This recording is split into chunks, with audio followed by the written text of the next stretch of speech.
बदलापूर घटनेच्या निषेधार्थ रत्नागिरीत महाविकास आघाडीच्या वतीने निदर्शने करण्यात आली।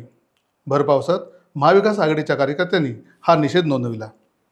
यावेळी महिला कार्यकर्त्या मोठ्या संख्येने सहभागी झाल्या होत्या। रत्नागिरी जयस्तंभ येथे हाताला तसेच तोंडाला काळ्या पट्ट्या बांधून हा निषेध नोंदवण्यात आला।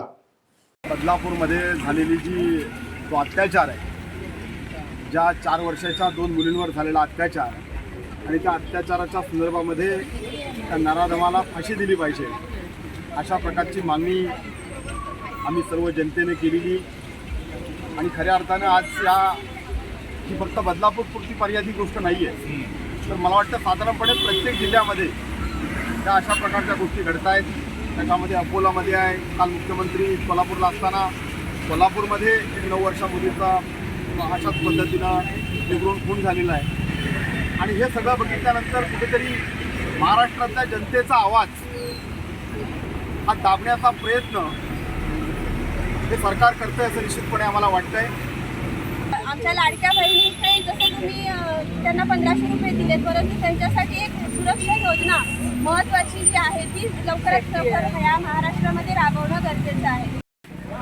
दिलेल्या निर्णयामुळे आज या ठिकाणी आम्ही फक्त काळ्या पट्ट्या लावून या गोष्टीचा निषेध करत आहोत। महाराष्ट्रातील तसंच देशातील महिलांवर जे अत्याचार होत आहेत, या अत्याचारापासून जे अत्याचार करणारी लोक आहेत त्यांना जास्तीत जास्त कडक शासन झालं पाहिजे।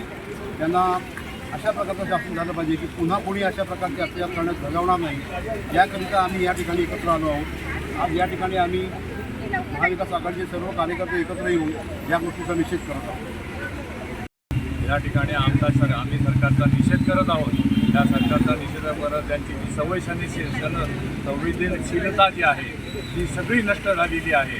आणि अशाच प्रकारचं आणखी इतर ठिकाणी काही इतर लोकांना, इतर महिला भगिनींना, आमच्या चिमुरडींना, आमच्या भगिनींना पोचू नये म्हणून हा आम्ही या ठिकाणी मोर्चा या ठिकाणी काढला। टाइम्स डिजिटलला लाईक करा, शेअर करा, सबस्क्राईब करा आणि बेल आयकॉन दाबायला विसरू नका। Times digital.